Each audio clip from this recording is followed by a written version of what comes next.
Hello. I thought I'd share a confession with you. It's a bit of a story.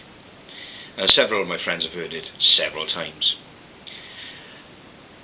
When I'm not doing my day job, I work in cultural services, part of which means that I work in museums, places of public interest, and one of the places I work in is an art gallery.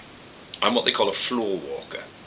So I walk around making sure nobody's trying to do something silly, or if somebody needs some advice, or somebody needs to know where the toilets are, that's a good one, or somebody needs some information on some of the artwork, then I'm available. It's on 2 floors, the art gallery. Well, one day I was working on the upstairs, just walking around, and a middle-aged, middle-class couple came up and found me. And they said, I wonder if you can help out. One of your exhibits doesn't have a label on it. So I said, okay, right. If you'd like to show me which one it is, I'll get it sorted out.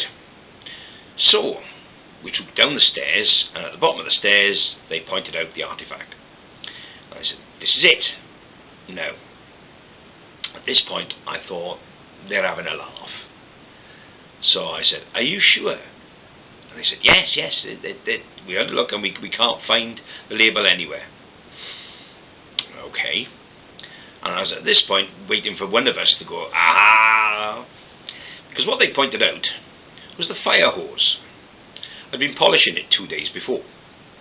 1930s vintage fire hose. So I looked at them and said, okay, I'll sort this out. I'll go to reception and I'll get a label printed up and I'll put it there, just basically to get rid of them. And the woman in the couple said, well, can you tell us more about it? Again, I was waiting for the aha. So I thought, I'll play along with this. Basically breaking the cardinal rule, which is, if you don't know something about a piece of artwork, or if somebody asks you a question, don't bull, don't flannel, don't fib. But all that went out the window. So I looked at a pair of them square in the eye and said, it's an installation piece by a Dutch artist called Van Kleist. It's a piece called Water Serpent. Again, waiting for one of them to go, ah, or both of them go, ah. No. The gentleman starts doing the beard strokey thing and looking at it going, yes. You can see where he's turned the mundane into the esoteric. I had to go home and find out what those words meant. Now I know how pretentious they were.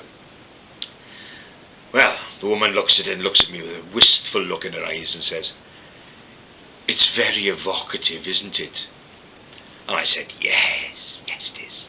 But evocative of what? You can't just say something's evocative. It's got to be evocative of a summer evening, a family barbecue, a fond childhood memory, a dog poo in the street. You can't say it's evocative without saying of. Oh, so I'm there going, yes, oh yes. Waiting for one of them to go, no, still wasn't coming. So the gentleman turns and says, do you have any other Van Kleists? I said, no, we don't. Not in here, no. But he's very popular in the Midlands, I hear. Oh, right, okay. Oh, thank you very much. And off they tottered. And I thought to myself, I better do something about this. So I ran off and found my line manager and said, look, if a couple come past and ask about the Van Kleist or say how wonderful the Van Kleist is, fob them off. And my line manager said, what have you done?